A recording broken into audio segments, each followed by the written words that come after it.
What's happening, guys? Welcome back to another show. This week we've got a top guest. It's Neil Harris. Neil, if you don't know, worked over 20 years at Manchester United's famous academy. He's got experience working all the way through from pre-academy all the way through to the YDP.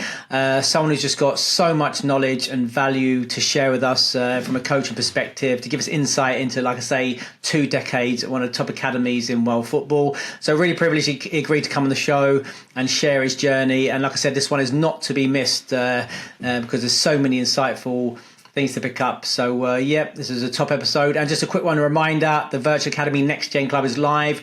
And also we've got a new presenter, Tom Bates, Dr. Tom Bates, psychology stroke mindset coach, ex-first team at Brentford and Villa, amongst many other academies, is delivering monthly mindset stroke psychology challenges for the players or coaches, if you like. And also he joins Charlie Quigley, who's Southampton S&C coach, Chris Robinson, who's doing scouting tips. He's head of recruitment at Southampton, used to be a Chelsea scout. And also we've got Glenn Hicks, obviously Glenn, big part of the show, doing a tactical analysis of the number 9 this month. So check it out. You can try it for 3 days for free on the My Personal Football Coach app. Like I say, great for players, parents and coaches if you want to take your game to the next level. But without further ado, let's get into the show. So Neil Harris, welcome to the show. Thank you. Great to have you aboard, mate. And just can you give us a brief outline of your playing and coaching journey up to this point, please? Yeah, so my playing career feels a long time ago now. Started out at United as a youth player. Left there and signed for Bolton Wanderers as a schoolboy, the old schoolboy films back then. Then went to Scunthorpe. Unfortunately, had a little bit of a tough time there. Moved away, or about to move away, and got the first team manager Richard Money been sacked, and had to let go of a few players, first team players, obviously youth players and things like that. Came back, did a little bit with Oldstringham, but then had some, as the hard luck story always goes, some unlucky time with injuries, really, and that's sort of why I obviously been coaching so young, really. So my stepson, my son, Adam's grassroots team were going to fold. Unfortunately, just had one coach who was emigrating, and whilst I was out injured, myself and my mate said, well, we'd do it just to make sure that they didn't fold, and it just started from there, really. So I just started doing some sessions there, took a team, literally just an A and a B team, I think from under 9s, that took them all the way through to sort of under 15, under 16, coincide with United. And then I actually got spotted as a coach, so I was actually just sat down, now Bielsa style, he got it off me, I don't need to speak to him, just sat in a nice box, and but just sort of having a bit of fun with the players and things, and rotating them and stuff like that. And it was actually a United scout who scouted me as a coach, and he just said, I've watched you a couple of times now, I like your manner and I like what you're doing with the boys. And I didn't know he'd also watched me coach in the week and things. He'd been overwatching and watched me coach, and he just liked my manner and things. So then he asked me to come in and have a chat with Tony Whelan. And Tony said to me, what badges have you got? And I said, I've not got anything. I said, other than the old JTM, you remember that, Saul, which is now the level 1. And he sort of, I think he thought he was just going to pack me off with some gear. Here's some stuff for you lad. Get your badges and then give us a call back. And typical as I was, I thought, okay, I will do then. So I went away, did my UEFA B Part 1 with Nigel Glegon. You might remember Nigel Glegon at City, Stoke. And used to have to leave about 18 months in between the B Part 1 and the B Part 2 back then. But he recommended that, I think he obviously saw something in me. He suggested that I'd try and jump on it straight away, and he would write a letter for me. So then I did the B Part 2 really quickly again, up in Liverpool, and then contacted United again. I'm obviously skipping 3 years there in between the process for people who think it's that easy to get the badges back then. But I think it was actually harder, but and then phoned United back, and then they offered me something with regards to the pre-academy, as it's called now, development centres up in Stockport, and then the Cliff on a Sunday. Blackburn had actually offered me to I think an under 10s position at the time, but obviously United was perfect for me, being so local and obviously having played for them in the past and having a young family. So started there in May 2003 as a, what would I have been, 22, 23-year-old coach. And, I spoke about it recently. I couldn't have had a better, grounding in terms of the people I was around at such a young age. Tony Whelan, Brian McClare, Jim Ryan, who'd won the European Cup as a player and European Cup as assistant to Sir Alex. Paul McGuinness, all these names that Les Kershaw, just unbelievable, names that are obviously traditional in UK coaching, but coaching in the in the very broad sense of it's about looking after the person and the player first, and having to just contact with those people was just unbelievable at such a young age, really, for me. So then, how long did you spend at United altogether? For 21 years and a little bit. So May 2003, and then left officially in October 2024. So 21 years. Just briefly, give us the age groups you worked with through the academy. All the way through to 16. So literally pre-academy all the way through to 16. So started off in the pre-academy with my own centre, then went in with the under 9s, and you do under 9s, under 10s and the 11s, and then I went up to Carrington within about 18 months, and then took charge of the under 12s. Then I was the under 12s and under 13s coordinator part-time, which was the only person in the club who was part-time, but was actually an age group coordinator, or a league coach as you call it these days.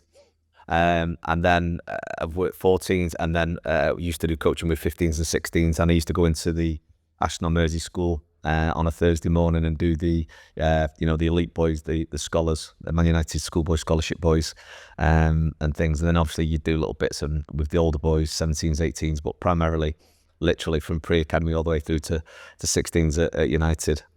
Interesting. Just go think about that first pre-academy group. What did you have any players in there that might be noticeable that went all the way through? So in terms of that one, there's a couple of players that still. So Josh Harrop, who played for Preston, I'm not too sure where he is at the moment. Played for United, first team, and then went to Preston. I'm not too sure, he's had a bit unlucky with injuries. Zidane Iqbal was floating between the two, but I think primarily more in the Stretford centre. But my first age group proper at United was Donald Love, Ben Pearson, Joe Rothwell, who's still playing at Leeds now. Liam Grimshaw, who's still playing up in Scotland. Trying to think of some of those other ones. It was a very talented group that one year. Joe Rothwell still at Leeds. Ben Pearson was at Bournemouth. I think I saw he's moved somewhere now. But yeah, no, really talented. Donald, I think, just played recently at Anfield for Accrington and stuff. So a load of them still in the game, which is fantastic. Interesting. So let's wind that back then. So you talk about your Bielsa moment. You're on the water cooler, and I've never heard of a coach getting tapped up by a Premier League scout. That's pretty impressive. So from grassroots, so you must have made an impression. So think about back then. What made you stand out? I mean, what made you different maybe to other grassroots coaches? Bear in mind you haven't done any coaching qualifications at this time. 100%. So I think I'd done the JTM and that was it, but you wouldn't have obviously got sort of anything primarily from that. I think it was just because I was probably just so young myself, and I just enjoyed watching and kids play football, and obviously I was still not that far removed from playing myself by the injuries, and I just used to a mantra that I've taken throughout my coaching time is, would I have enjoyed this session? So just it's got to be fun, really, and honestly, I don't know. It must have just something that was just in my DNA, really. But I just knew that the way to working with children was to make it fun, and for them to want to keep coming back, and for them want to be enjoying themselves and things. And there was obviously discipline now, and there needed to be discipline. But at the same time, I think the way that I started and went through all the way through my career was that that the game was the extension of training. So we shouldn't be screaming and shouting in training and things like that. So it was just that, really. It was just a case of, this is the best for me at that point. It was like, this was the best hour of the week. I've trained with them maybe once or twice a week, whatever it was, at grassroots, and this was the best day, the best hour of the week. Saturday morning, you're off work because I wasn't working. I was working in another industry.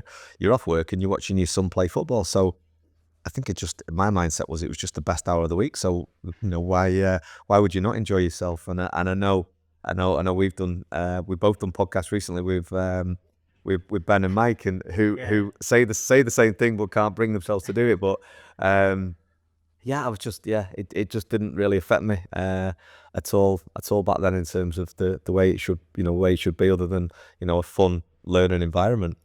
Do you remember, can you remember any of those sessions you did with that team? Like what a typical session might look like, thinking back? I mean, I always ask this for coaches, though. I'm interested in where you get your inspiration from. Obviously, you played at the very high experience level. I mean, you've done that. You've experienced around coaches. You take a bit. Where did your session design come from? How do you mold that?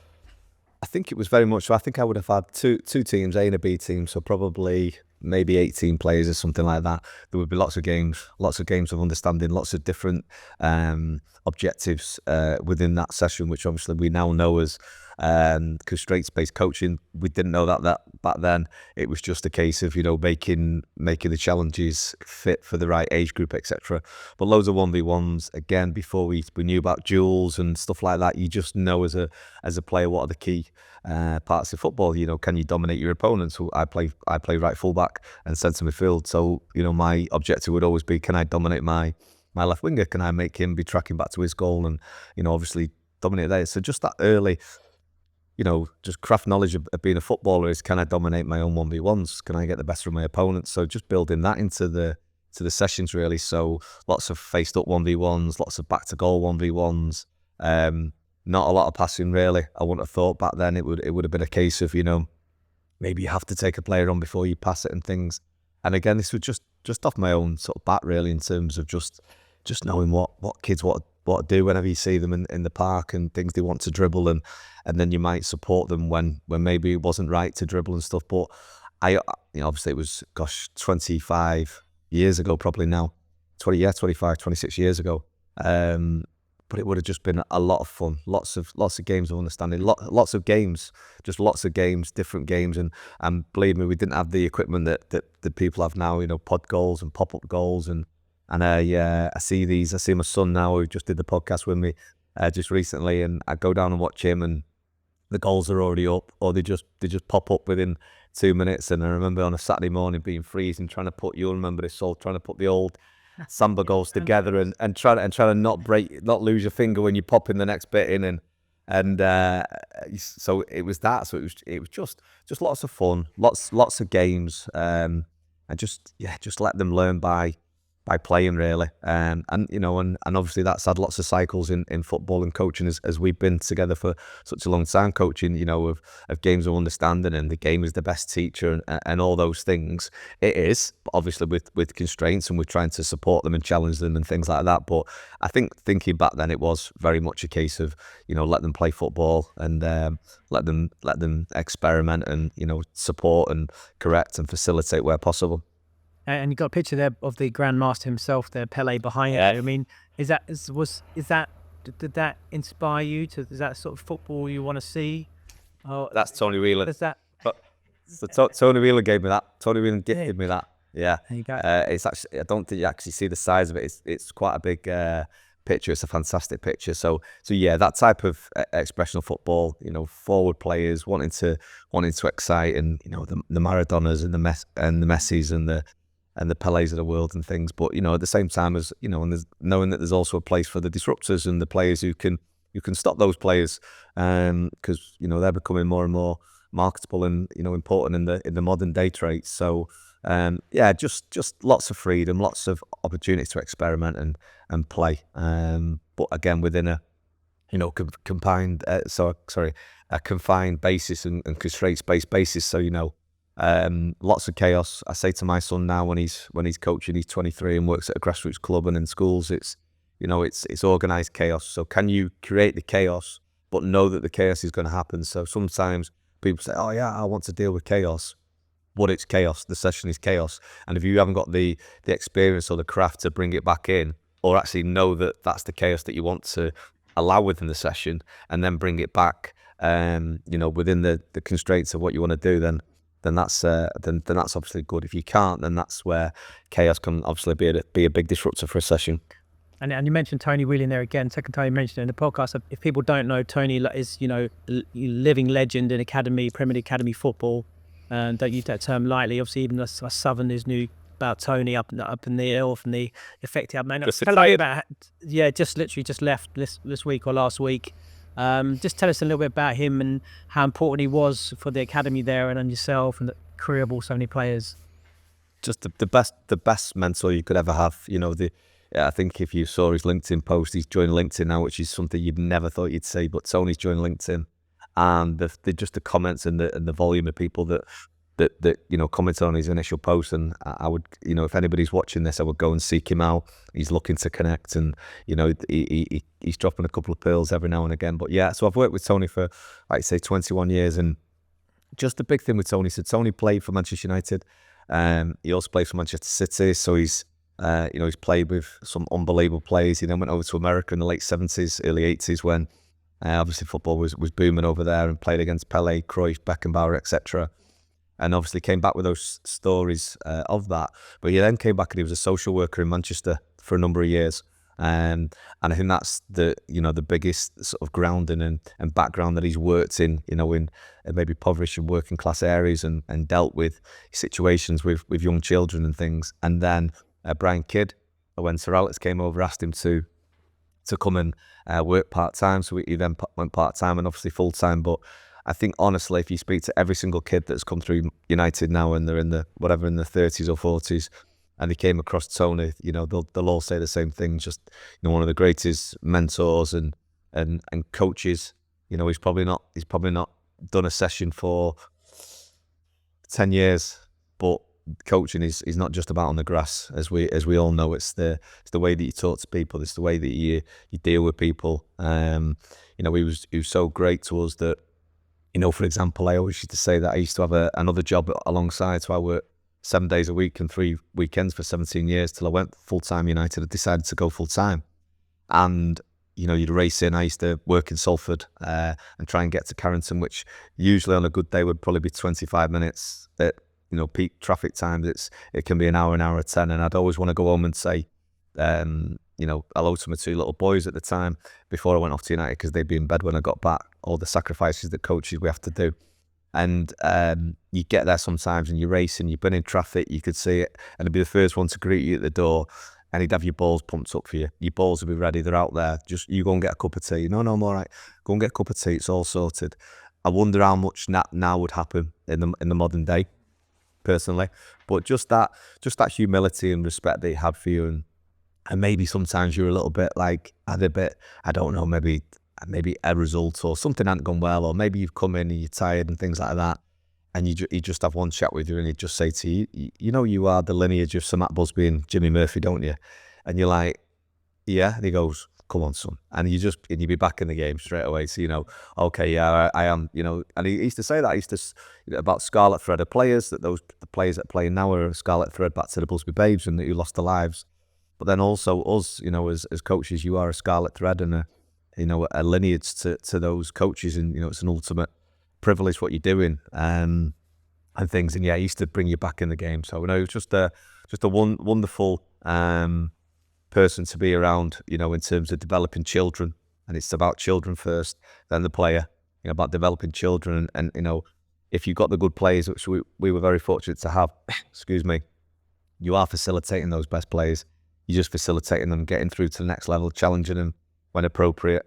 But we are about developing the children first, and certainly I've been on so many tours with them around the world, and some of the experiences that that we can look back on, and this is the thing, I think, which obviously this is going out to coaches and stuff, is that training's important, and games are important, and tournaments are important, things like that. But I guarantee now, if I was able to pick up the phone and speak to Marcus, to Cobby, to Scott McTominay, to Anthony Langer, to all these players, wonderful players I had the privilege of working with now, they will not mention one training session. They will not mention one game. They will not mention one tour, but they will mention getting ice creams on the beach. They will mention jumping in the pool after losing the semi-final to Real Madrid in the Med Cup. The Champions League music at the Cliff when they used to come in. And that's the biggest thing that I say, that I would advise to young coaches coming in, that plan, prepare, evaluate your sessions, make sure they're challenging, the fun, the progressive, make sure it's for the kids and not for yourself, the reason why you're delivering that session.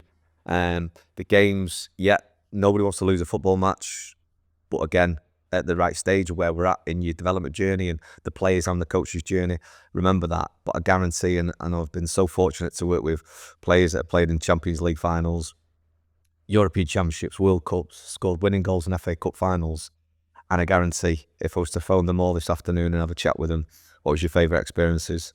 It would be pillar fights at Shrewsbury. It would be all these things. So we've got to remember that these experiences are so important alongside, the football journey. That's top. And before I get barrage of emails, yes, I have asked Tony to come on the podcast. He said not at the moment, but he said he promised me when he does another one, he'll come on. But moving on. Let's talk about then your first experiences again into United. Gone from grassroots football into United. Tell us about that. What your first experiences, the first, like the initial lessons you learn, the impact having your coaching style, that sort of thing. Yeah, so I came on under Rennie Mullenstein. So Rennie Mullenstein was working with the pre-academy under-9s, under-10s at the time when he first come in, and obviously Rennie was a student of the curver world. So very much, excuse me, very much the premise and the idea behind it then was lots of curver stuff. So lots of inside hooks, lots of turns, lots of front foot moves. And things, and that was being brought in at development centres as well as at the advanced centres and then into the academy. So Rennie would work with us at the development centre hubs, at the main development centre, which would be the Cliff, and then obviously with the academy boys as well. So it was very much at the time, it was very much sort of the curver stuff. We then had a sort of cycle of games of understanding, so there's a bit of a balance to Rennie, because Rennie's absolutely fantastic on what he did. And then Brian McClare came in and said maybe we need to have a little bit of a balance alongside the wonderful work that Rennie was doing. So one of the first experiences was, again, going back to Tony, was at the development centre in Stockport. Again, a young coach, and I saw him in the car park, and I thought, oh no, he's watching me tonight. And there was a viewing gallery up at the in the centre. So I was doing the stuff in the centre. And it was very much curver based. You'll have seen it all, obviously. Curver based coaching and things like that. And the next thing, he must have been like Superman. Next thing, he was on my shoulder, and I said, "Are you okay, Tony?" He went, "Yeah, it's great. This, it's great. This." I was like, "All right, brilliant, thanks." He went, "No, I'm loving it. I'm loving it." I said, "Okay, brilliant." He went, "Are they going to play a game now, though?"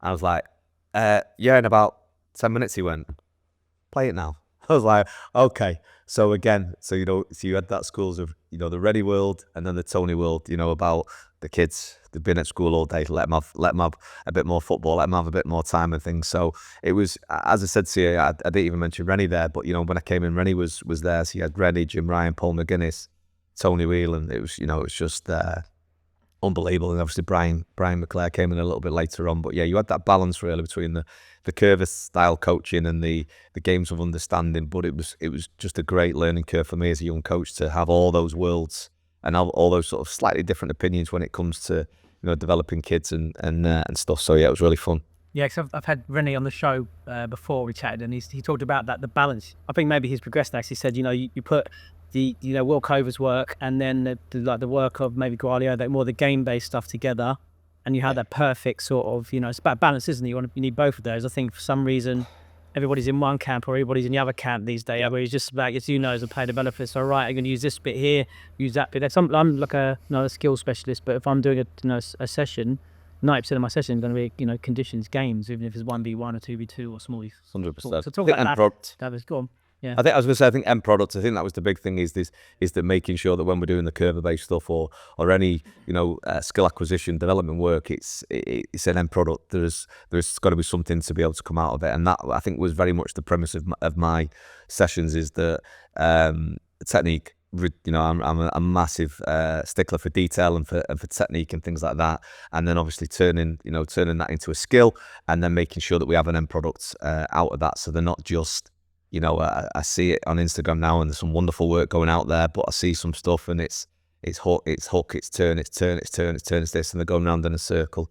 And so for me, I think you can still focus on all that technique and things, but it's why are you doing it? Why are you doing a front foot move? Why are you doing a backwards move? Why are you doing a sideways move? It's a 1v1. It's to beat a player, or it's to look like you're going to beat a player. Turn out, progress. Whether it's a pass, whether it's a finish, whether it's a cross or whatever. So my real bad thing all that is the technique into a skill, but it's got to have some form of an end product and directional element to it.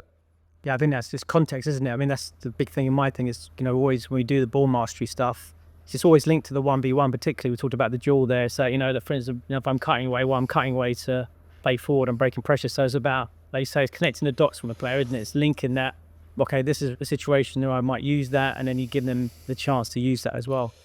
massive believer that you've got to, whenever I do sessions now, whether it's in a small group sessions or a one-to-one session now, is why am I doing it? Why am I doing it? Where am I on the pitch? Why does this relate back? Why does this relate to me in my position? And then getting those repetitions in. So even if I'm from a fullback and things like that, getting those repetitions in as to why you might then cut inside to the pitch, why you might go on the outside, why you might need to drive that ball into there, and visualize where you are on the pitch. So I'm again a massive believer of explaining to the player, or getting the player to explain to me why I'm maybe doing this particular skill and where I'm on the pitch when I'm doing it.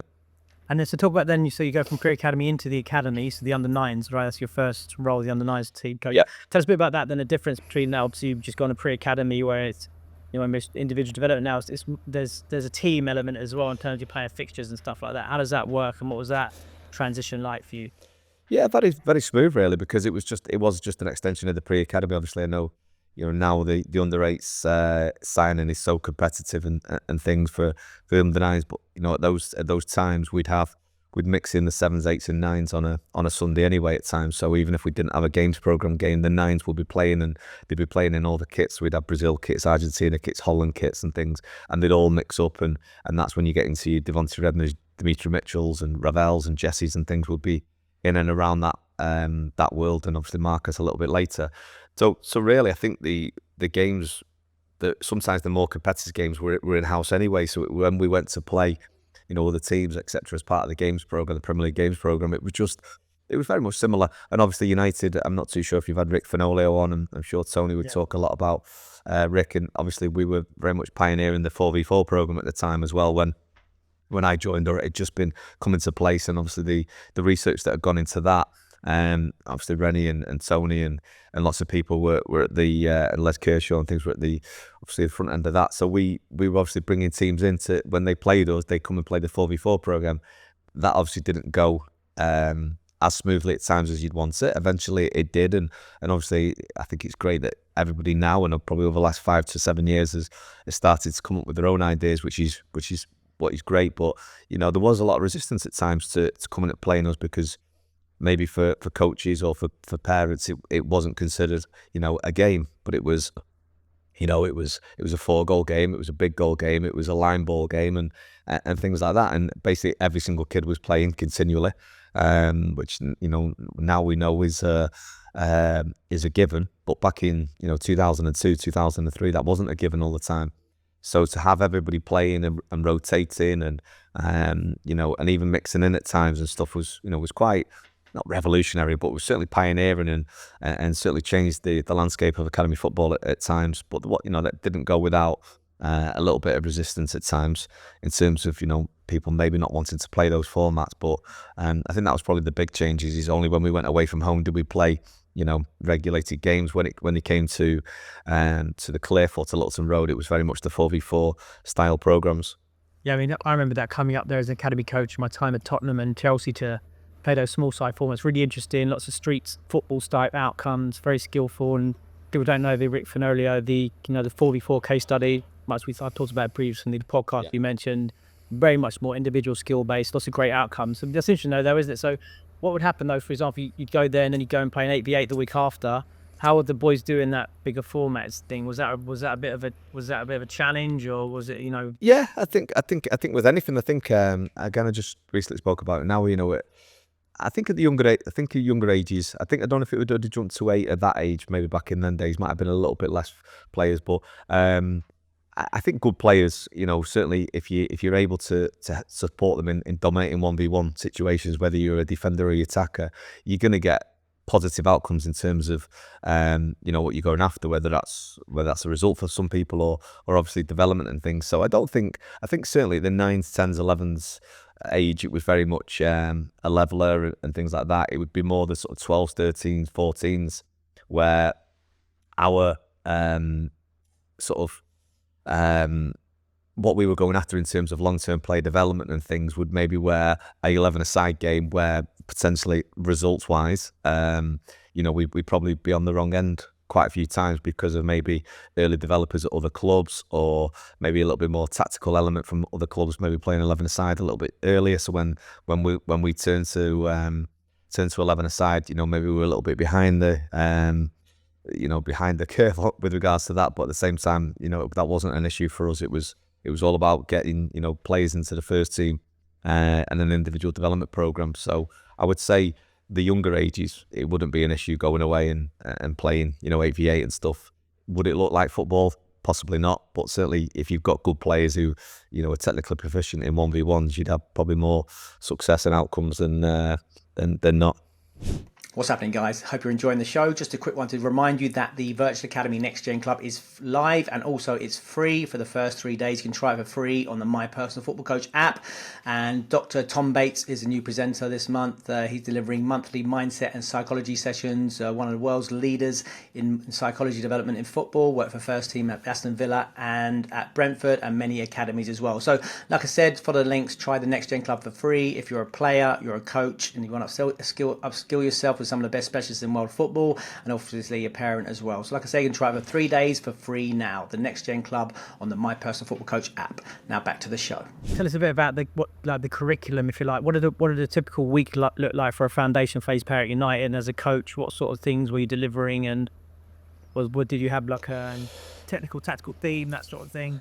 Yeah, so I think very much. So we used to have sort of like a syllabus that each year, what we would look for a player to be able to do, and just honestly, just basics, just ball striking, simple ball striking, receiving, passing, turning. Just literally, if you were to write down now, so if you're going to speak to somebody who didn't know anything about it or was the first time, what you literally look for: inside hooks, outside hooks, front foot move, side backwards moves, passing, receiving, ball striking, heading. Obviously, a little bit different now. Receiving to different body parts. So can you bring the ball down out of the air? Volleys, headers, diving headers, overhead kicks, ball control. Just all those basic things that you would literally write down. That's what it would be. It would be as simple as that. And people used to ask back in the day, what was the magic of Manchester United in it? I think it was just the simplicity of what we were asking players to do. It wasn't anything out of this world. It was just simply the basic fundamentals of passing, receiving, ball striking, 100%. What's the difference between finishing and shooting? So there's a difference to it, and making sure that they knew that this was a shooting session. So ball striking, Bobby Charlton, to relate back to your obviously to your club culture and things like that, versus finishing, so maybe Ole Gunnar Solskjaer or Ruud van Nistelrooy and things like that. So as they were coming through, really linking it in with club culture. What does that player do for Manchester United? Okay, well, that type of super strength that he's got now, that's what we're going to be looking at tonight. So obviously then it was a dream when we had the likes of Ronaldo, Rooney's, things like that, to say, well, tonight it's Ronaldo, it's running with the ball, versus and Giggs is running with the ball, whereas then you might have more of a dribbler, or again, so fortunate to have some of the wonderful first team players when I was at the club. David Beckham. Okay, we're going to be working on ball striking or crossing. Well, it's Beckham crosses tonight, and everybody knew what that was. So I think just relating it back to to a player. And again, the podcast I've just done with my son on the It's Only Kids football podcast was talking about how can you support players, young players and things to get into position. So Jamie, my son, was talking about that he uses okay, can you get back into a Van Dijk position, into a De Bruyne position, into a Saka position, into a whatever player. So because the kids aren't daft, they know where these players play, a Haaland or a whatever position. So that was, I think, very much what we would go off. We'd lean on club culture, the fact that we'd had such obviously a wonderful heritage of players. In 2003 there was still some unbelievable players there, and then obviously we had the Rooney, Ronaldo, but then just players like Michael Carrick. Okay, we're going to pass like Michael Carrick tonight. Pass off our heel and things like that. So can you remember back what a typical session might look like for that age group? So I think it depends if you're doing I don't know if we still talk about, but the whole stuff. So usually on arrival it would be a game. So turn up, there'd be games going on. Then we might carousel it up. So something. So we'd have different stations. So they would be playing, one would be maybe 1v1 shooting, one might be ball striking, one might be little pass and set or things like that. One might be hooks, one might be, King of the Ring, so there might be King of the Square, there might be sort of a skill practice on top of a technical practice. But so carousels would be functional, so all the coaches were working, obviously minimising the minutes with the players, so it's maybe a short window, then they're on to the next one. And things like that, and then obviously different types of games, whether it be 3v3, 4v4s, 5v5s, maybe an 8v8 on one pitch and a smaller sided one on the other. But certainly lots of opportunities for games in there, but a lot of sort of technical stuff that then leads into obviously skill practices as well off the back of that. Interesting. And so tell us about then you move into the what we call the YDP versus the Yes. threat. Yeah. Tell us a bit about that. Then tell us about. Compare and contrast that to the foundation phase. What the difference is for the players and for the coaches in terms of the delivery. Yeah, I don't think. Again, I don't think from our perspective there was a massive difference, because it was still very much an individual development program. So it would be, obviously the new world is ADPs. Before ADPs came out and some form of written document, that was be those conversations that you'd have with players continually. So you'd want to work on, obviously, continue to work on the strengths and get the areas of development and weaknesses, if you want to call it that, up to a better level. But certainly the game wasn't the most important thing. So again, it was very much let them play at weekends and support them when you can. And certainly when I first started, for the probably for the first 2-3 years, it was very much not a lot of information went in on Sundays or Saturdays when they played. That sort of changed a little bit as we evolved and different people came into the club and wanted you to do a little bit more now in terms of giving them information. Previous to that, Sundays that's their time. Just go and let them learn and experiment.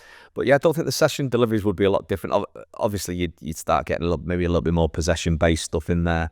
A little bit more passing, receiving and possession based, and games of understanding that maybe focus on possession and breakout games and things like that. But I wouldn't say in terms of the session deliveries there would be much difference really, other than you're a bigger venue now with Carrington. You've got older players, you can see your peers and older players there, and in the gym beforehand we'd made sure that the under 16s would be in with the under 12s, for example, there, and potentially get them over.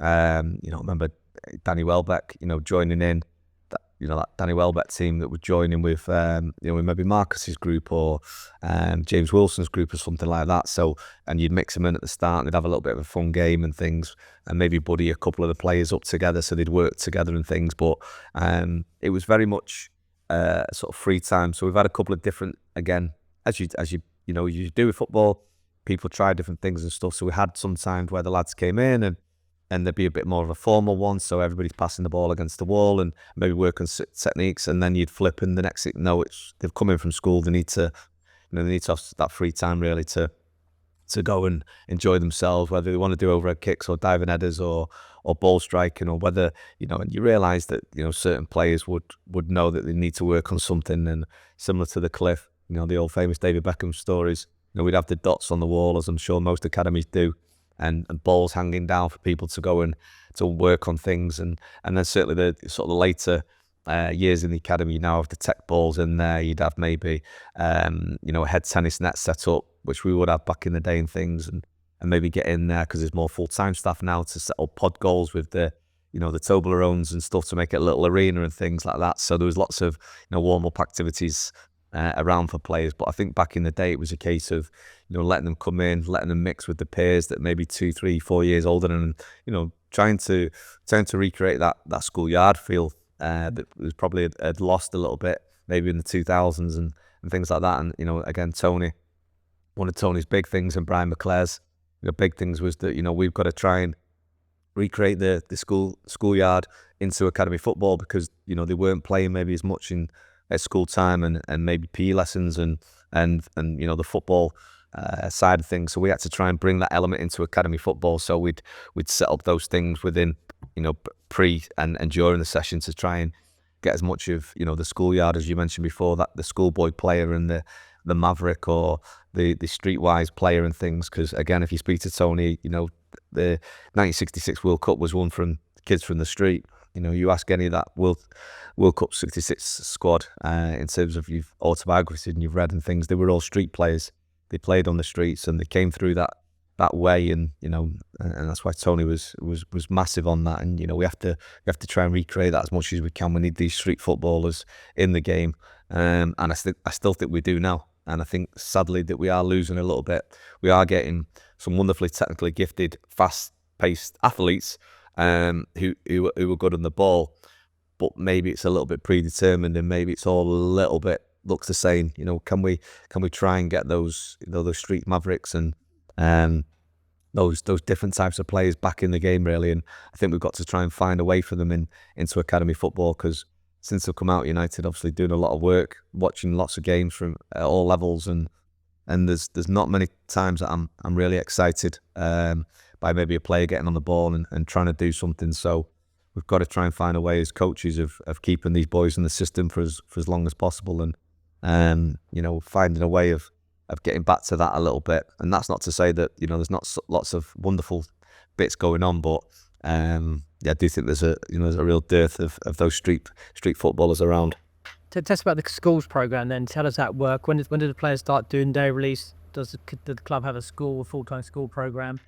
Yeah, so United have a full-time school program. So usually probably from under 14s up, because obviously they want to have, you know, a year or two at whatever school. So they're attached to Ashton-on-Mersey. Obviously, you know, been unbelievably successful. You know, Gerard Piqué came through there and won the World Cup. Paul Pogba was there and won the World Cup. You know, so there's some wonderful players, and obviously all the players that you know that have come through the first team: Scott McTominay, Anthony Langer, Marcus Rashford, all these players, Angel Gomez, etc., Jimmy Garner. They'll have all been through this the Ashton-on-Mersey program. So they would come in and obviously be together as a peer group of players. And you know, and come out for additional sessions as and when. And again, that's changed down the years. Sometimes they go into Carrington, sometimes the work will be done at the school, sometimes they go into Carrington and things like that. So but yeah, it's just a wonderful atmosphere on the place, because you've got the peer group. Sorry to interrupt, Neil. Could you give us an idea of how much extra contact time you get with the players when they're at the school? Yeah, so it's changed. It's certainly changed a little bit, but I would say certainly the Thursday morning session was really important. Then the likes of yoga and things, but I think more just like the mentoring, really. So I think in the past, maybe a couple of times they would come out to Carrington in the mornings when they were fresh, and then go into school. Then it's changed, so they do it at the school. So I'd probably say a couple of additional sessions, but I would say it's more of the brotherhood, really. That you know, so you've got the access to mentor them. So Stuart Lester, who's just recently left for United, you know, was the head of the Manners scheme there, and he would, you know, continually be speaking to people. Him and Dave Bushell, who I know, I'm sure lots of people on the podcast will have heard his name and maybe seen stuff. That mentorship that they would do with them, but also just that brotherhood that it created with them. You know, they're on the minibus constantly together. They may be living in digs, you know, across 3 digs together. Landladies or landlords' houses and things, eating together and stuff like that. And obviously, certainly, Sir Alex, when he was at the club, you know, he wanted them to eat at Carrington before the training session that they did, and he'd sit down, and I think there's photos online of, you know, obviously him sat with Marcus's group, Scott McTominay's group and things, and I think maybe Pogba and Jesse were in that group and stuff. So just I think more than the additional sessions, it was more the, you know, that brotherhood sort of atmosphere that you wanted them to, you know, to similar to the Busby Babes all those years ago. You know, that real togetherness that when hopefully they come through to the first team, a la class of '92, and obviously had it a few times since recently. Now, obviously Garnacho and Cobby obviously came through there, and Ethan Wheatley when he's played sometimes and stuff. So, and Scott when he was in there and things. So and Anthony. They'd all been together since they were young and maybe lived together and things. So it just creates that bond when hopefully they get through to the first team. It just gives you something different. Do all the players get offered that, or is it select players get offered the school? Select players only. Yeah. So there's no day release program. There's been again different, as you know, you've been at top clubs yourself. There's always we'll try this season and see whether it works and things. So, I think a lot of clubs now do day release on block with everybody coming in, whether they are, the best in the group or maybe, towards the bottom end of the group. But pretty much it was a case of trying to keep it as elite and best environment as you possibly could, really. Tell us about then, obviously, the change in nature of football in the Northwest. I mean, obviously, you've been a long time. Tell us about, because Man City became a big club, very strong academy, went for it really aggressively to try, and be one of the top academies in the country. What was that like from yourself, and did that change your environment up there? Because obviously, you Man United still one of the best academies in world football, producing players all the time. How's that now, having like another big competitor emerge on the scene? Yeah, it was different. It was definitely different because you're right. Always respected City, and the coaches we always used to get on, and they'd obviously produce some good players and things. But yeah, certainly there was a massive change in terms of they were a lot more aggressive, quite rightly, in terms of getting the younger players. So I think the under-8s world to under-9s, which is still probably a bit crazy that we talk about that. Children signing contracts at 9. Not too sure. The world, any other world would take that on, but football does. So that was a lot different. Obviously, Liverpool, within where we are, you got United, City, Liverpool, Everton, and then obviously Blackburn and Bolton have had strong academies. So we've had, and then obviously Leeds. You can still have the Leeds element in there as well. And obviously Leeds were Premier League club for a lot of the time period that I was there.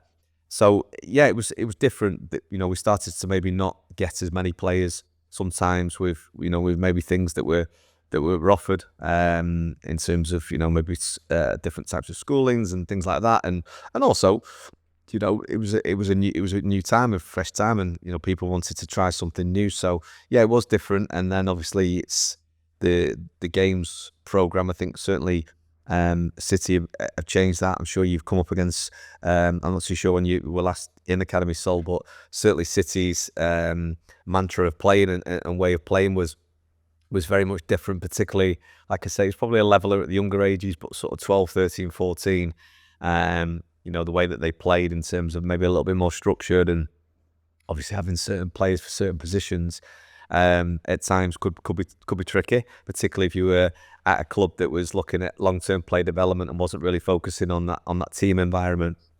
So they could be a little bit tricky times. But competition and stuff being more competitive should bring the best out of your best players. So I think it was tough at times, but we welcomed it, and it was great to to have those challenges. And anytime you see a Manchester United Manchester City game, it was always full of good players and an atmosphere and things. And same with Liverpool. Liverpool have always been absolutely different class in the way that they've done stuff. And I think Liverpool and United have had a really strong relationship at academy level over the time that I've been there. Very much similar beliefs in terms of the way that things should be done. But no, it's definitely changed. So tell us about that. I mean, you're 16s coach. You got a game against Liverpool on the Sunday. You're approaching that as the same way you're approaching every other game, or was that still be stand back, or is there a little bit more emotion involved, or how do you detach yourself? How do you get the players to detach themselves from that derby? Yeah, and I think obviously now they play each other so much. I think maybe in the olden days, the previous days, you'd maybe only play them twice a year, but now obviously the Premier League have quite rarely added in lots of different competitions, whether it be the fives, whether it be floodlit cups, and whether it be obviously Premier League regional qualifiers, national qualifiers, etc. So I think they play each other a lot more now. So I think there's less of that. Oh, it's Liverpool this weekend, it's City this weekend, and things like that. But a good coach should be able to detach himself from that, because again, you've got to, again, with wonderful people around you, who can tell you that it's just a game. It is just a game again. It's just a part of the development journey, and sometimes those games can be like 10 training sessions in terms of the outcomes of it and things. So no, I think a good coach is good enough to detract it. You might put certain things on certain games just because you want to see a different side of maybe your team or a player. So you might put a different angle on something, whether it's a semi-final or a final or or quarter final, you might just do something a little bit different, maybe in the prep. Not in terms of the game situation, but maybe in terms of maybe having a little something to eat before it, or getting them in a little bit earlier, or maybe watching a video about the club and things, like we do with the Busby Babes and stuff like that. But not really. Not, you shouldn't get caught up with that.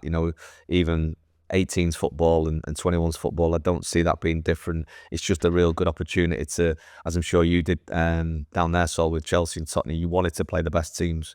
I've never known a coach that doesn't want to play against the best teams, whether it be here or abroad, with their players, because that's how you find out about your players.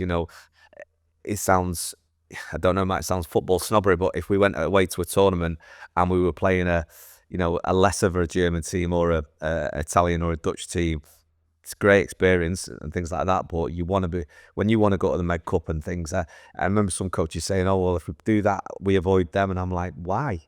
Why as a coach? So I'm so fortunate to have been representing Manchester United as a coach, playing Real Madrid, Barcelona, Ajax, Juventus, Milan, Inter Milan, and obviously all the UK team, Bayern Munich, Leverkusen, Dortmund. That's as a coach. That's what you want to do. The best players want to play in the big games, want to play against the best players, want to play with the best players. So no, anytime you were playing a Liverpool or a City or Munich, Inter Milan, I'm sure you were the same, Saul. It was a dream, because you're seeing the levels. You're seeing, when this player who you may be thinking, is a good player here, we think we've got a really good player here, then potentially he comes up against, an Italian centre half, and he's a centre forward, and you think, okay, maybe he's not as far down the journey that he is, or if he does really, really well, then it accentuates stuff. So I'm sure you were the same, Saul, that the bigger the games, the better as a coach, because it allows you to coach your boys against the best teams. Yeah, I think I'd say always used to enjoy the challenge, but also say, right, who's got the best players here? We're playing an Ajax or Anderlecht or Madrid, as you say. So, right, who's got the best? What you're looking for in academy football, isn't it? So you say, okay, it's not about who's benchmarks winning the games. Who's got David Dodds, who's a top boss, used to work at Tottenham and Reading. He's now doing stuff at Arsenal. Used to say, look, who's got the best 5 players on the pitch? That's what you look at, isn't it? And that's your benchmark for your academy, right? I mean, big does, but. So what's that? So now, well, we used to say that, just on that, we used to say that was our big mantra about tournaments when we used to go away at tournaments, because in my 23 years at Manchester United, we didn't win many tournaments abroad. Obviously the January to January was always a bit of a leveler, and sometimes you'd have boys that maybe 16, 18 months younger and things like that. I could probably count on one hand how many tours we've actually won, but we used to always say, did we have the best player? Did we have the best player at the tournament? That was always a big thing for us. Whether it was, down the years, we've had some obviously wonderful players. Did we have the best player at the tournament? And similar to that, what you just said there. So Brian McClare, when he used to come over, so I never ever got asked for a scoreline in a game. I never get asked. Brian McClare would come over, and the first thing he'd say was, do you want red or brown? And it's because he'd made you some sandwiches, some butties, whether it was a haggis sandwich or a bacon or a sausage butty. His first question would be red or brown, what sauce you wanted, but then he'd say, who's the best player, who's been the best player, and you'd pick out him and then it'd be usually, have they got anybody? And you say, yeah, he's not bad over there. Okay, great. Off he goes. Same with Tony Whelan. He'd be sat there watching the game, and he'd come up to you and go, he's played well, hasn't he? Yeah, he's done well, hasn't he? Their left back's not bad, is he? No, he's good, and that's what it'd be about. And it's the same thing. On those tours, like you say, you'd want to see these talents from abroad and Europe, just to see, as a benchmark as to where our players was at. Because again, we used to talk about Manchester United. It wasn't good enough, obviously, a bit back then, maybe not now, but you had to be good enough to play in the Champions League. So if you got into our first team, you had to also be good enough, because they're in the Champions League every year, to play Champions League football, which was obviously, the holy grail, the best of the best. So when we were getting players in the first team, we used to say they have to be Champions League level. So when we play those teams abroad, you'd want to see how they benchmark against those players, because we remember those players that are maybe top players in the Champions League. Now we remember them when we went on the tour against them. I remember Clivert now, who's obviously doing really, really well at Bournemouth. I remember him playing shared a hotel with his group when he was at Ajax, and he was a very talented player then, and obviously maybe had a little bit of a quiet period, and he's come back now and things. De Litz and some of the real good German players that have come through and stuff. We remember them back in the day. So you talk about really that having an individual-based program there, if I'm not sort of mistaken from what you're talking about. So rather than what I'm talking about, real individual. So maybe not as much emphasis on the team or the group, and much more focus on the individual. So is that it? Tell us a bit about that, and also then that why you think United has so much success in terms of producing professional footballers. I don't. So I think if you can focus on an individual development player, or if you basically say you've got 14 players in your squad, which would be a godsend, rather than maybe some of the big squads they have now, and you can get to understand, how your player learns. First of all, how each player learns, because they all learn in different ways. Okay, what are their strengths? What are their areas we need to work on? If you can, amongst 2 or 3 coaches, if you can continually and constantly work on that in training, during the game, which is an extension of the training session as well, and obviously reinforce that and review that all the time and challenge them to get better. We used to say about just stay in the building, have an outstanding quality that stays in the building, gets you to 16, gets you a scholarship, gets you to 18, and then maybe some kick on, they grow, the game, it clicks for them in terms of the game and things like that. And the best players usually are the ones that retain the information. But for me, if you can focus on individual players, if you can collectively get a starting 11, if you've collectively improve 9 or 10 or all of them from the start of the season to the end of the season, well, collectively you're going to get results. If you can work on the individual and then maybe a unit, so then if you do some position specific stuff, so if you're working with a fullback and you're working on his areas, of his 3 options, whether he's playing back inside, whether he's playing into his 6, whether he's playing his 7 down the line, or whether he's clipping it into the 9. Okay, so technically you need to be proficient enough to play that role. You need to be good enough to be able to technically deliver that role. Okay, now the skill element comes in. So now can you do it when you're under pressure, when somebody's pressurising you, when obviously in a possession-based or a technical-based a game situation from there.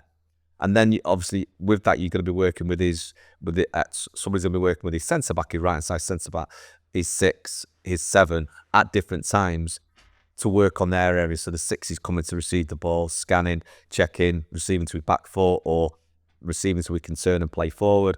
His 7 might be working on different movements to come and get on the ball and how he receives the ball. Does he receive the ball rolled into the pitch? Does he receive it wide?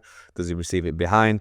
Then the centre half, how is he getting that ball to the fullback and things like that. So if you can work on those individuals and then start connecting them as a unit, whether it's position specific or it's working with them within a unit, within the possession, you're going to eventually, if you're patient enough and you're able to be afforded time and you're at the right club with the right people above you and around you, then collectively those players will start getting results on a match day, because you are improving them individually, and then obviously in a unit, and then collectively as a main group. So that's certainly my philosophy, and certainly one at the previously at United, that was definitely something that we focused on.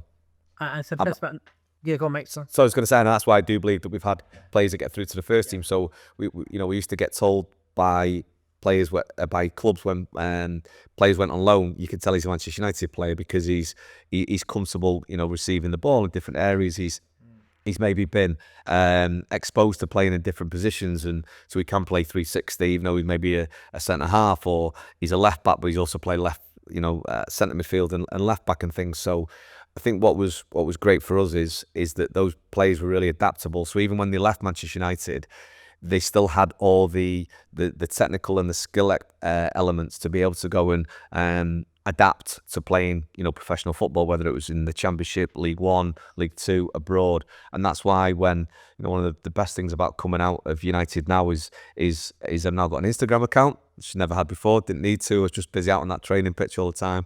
But reconnected with all these players, and you just see, the hundreds of players that have come through Manchester United Academy, as well as, other academies that are still in the game and still earning a living and things. And I do believe that's because of the long game of recognising that it was an individual player development programme from an early age all the way through, and it was about improving them, not the team at which they played in. So then, what's next for yourself? Obviously, you mentioned they've left club. What's next on the agenda for you, Neil? So I'm loving watching, getting out and watching football at all levels really. So doing a little bit of scouting, doing some work on the player app with Patrice Ever at the moment, which is creating a digital footballing CV app for players. So for the top players, and then the players that are maybe playing in step 5 that want an opportunity to get back into football or move up the ladder to somewhere where players can actually have and own their own digital footballing CV, similar to what we would have with a LinkedIn. So hopefully recruiters and scouts and possibly agents can obviously go and see their reels and things, so like an Instagram type grid on there. And then doing lots of coaching still myself, so doing some small group coaching with some grassroots teams, which is brilliant, really enjoying that.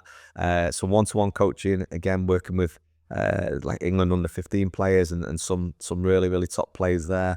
And then get myself over to America, so doing some CPD and coach education and play development over in America as well, which is something that I'm hopefully has come through on this call, is that I'm really passionate about player development and educating coaches, young coaches coming forward, because and just sort of giving back really on all the experience and how fortunate I was to be around that crop of experienced mentors when I came in. Is trying to replicate that for coaches in the game, and there's some wonderful people like yourself and Temerson that are doing that, but just trying to support young coaches on their journeys, because I think it's a tough environment they're coming into now. I think it is. Well, that was going to be my next question. What would your advice be for a young up and coming coach who wants to have like a career in the game now? I think it's tough. I think find out where you think you want to be. So if you think you're going to be a PDP coach, you want to work at first team level, then okay, we'll make sure that you are trying to pitch yourself with the right opportunity towards that level. So it might even be that you do go and work in a college program. So if you want to work at that older age, maybe work in a college program or a BTEC program, or volunteer or just try and get access to watch that type of stuff. I'm a youth developer. I've had options to go into the professional game since I've come out, but I do believe I'm more suited to that youth development foundation phase age in terms of what I believe in. I think it's tough for coaches out there because the remuneration, elephant in the room, the remuneration is that unless you are going to be working in the PDP world, first team world, that unless you are maybe a youngster who's not got a mortgage yet or not pays out for rent, or maybe your kids have grown up and you've maybe settled a little bit later in life, the pay isn't great in academy football. So I think that's sometimes where we maybe lose potential really strong youth developers, because they want to be remunerated with the hours that they're putting in. So I remember again going back to Tony so many times when I first came in. He said, it's not great money, but your pay and your bonus is when you sat in the quadrant at the Stretford end and you see a player that you've worked with, that you've been on tour, that you've supported along his journey, run out at Old Trafford. Now, very fortunate. That's in the 30s, nearly 40 players that I've supported along that way. Not everybody can see that. So I think in terms of is do your homework. So really go after. It sounds very cliche, and we go on these courses and they say that about write your philosophy and write your identity down. But I do think it's important. Do think is why did you start playing football? Why do you love football? What do you love about football? And I think for me at times that's where the sessions can really structure themselves off the back of that. Is surround yourself with good people. Surround yourself with people who'll challenge you and make you want to get better. But don't be in a race. Don't be in a race, because I think a lot of times now people are in a race to try and get to the next stage. Make sure you get your coaching legs. Coach as much as you can. Coach everything that you can, whether it's going to be, under 8s boys, under 10s girls. My son has coached a disabled team. He's coached wheelchair football and things like that, because they are the stuff that you do. Get into schools, do holiday camps, go abroad if you can, do America camps and things like that. Just coach as much as you can, because the more coaching repetition and the coaching legs that you get, it's so vital in terms of behavior management and player management and and session evaluation, and you start finding out what works and what doesn't work and things like that. So just don't be in a race. Try and understand where you want to be, you know, and don't be you. You know, I think the big thing that we say to kids is, and you know, I try and adopt it in my life. It's not easy all the time, but it's you versus you. Don't worry about that coach that's maybe the same age as you has now got an opportunity at Chelsea and you haven't. Okay, well, okay, that's he's done that. However reason that's happened, or her, that's happened there. Okay, but me versus me, you versus you. You know, how can I get to the level that I want to get to? And we all have different pathways. It's same with players. And you know, all players, you know, get to the mountain, if the top of the mountain or whatever the mountain is, whether that's the Premier League by different ways. So be the same as a coach. You know, it's not a race. Don't try and skip past stuff. Do the work. Be coaching. Get on the grass. One of the big things, Paul Levy, you might know at England, coach used to be at Liverpool. Gareth Morgan at the FA. Just a week after I'd left United, he got me into to be around one of the youth licenses on the course, be a disruptor, shall we say, throw a few things on the table. And Paul said, "Oh, how you doing?" So I said, "I'm okay." And the first thing he said was, keep coaching. Just, you know, whatever other stuff that you're doing in football, make sure you're still coaching during the week. And I really tried to do that. So tomorrow night I'm going to coach a grassroots club. I've got a couple of one-to-ones. Next week I'm doing an American teams coming over. In early March I'm going over to Tampa to do some different coaching. I did Chicago, did 8 days in Chicago just before Christmas and things. So just that variety, but keep coaching. So sorry, a long-winded message, but I'm really passionate about that in terms of coach education. I say it to my son all the time, just coach as much as you can, and it doesn't have to be perfect every time. You know, the best coaches are the ones that have made so many mistakes, but also the best coaches are the ones that understand, you know, that those mistakes came from a good place, and reflect and learn and, you know, put it into practice with your next one. But if you're only coaching once a week and you make a mistake in there and you've got to wait another week to coach again, it can eat away at you, and you maybe flip-flop and change your mind as to what that session's going to look like. Whereas if you're coaching on a Wednesday night and then you can coach again on a Thursday, maybe a Friday, and you might even volunteer on a Saturday, where you've got 4 opportunities there to correct and try something, even if it's with different ages and abilities and things like that. So yeah, Thanks very much, mate. Been top, been inspiring, and good luck on everything you do in the future, mate. Thank you. thank you very much. Cheers.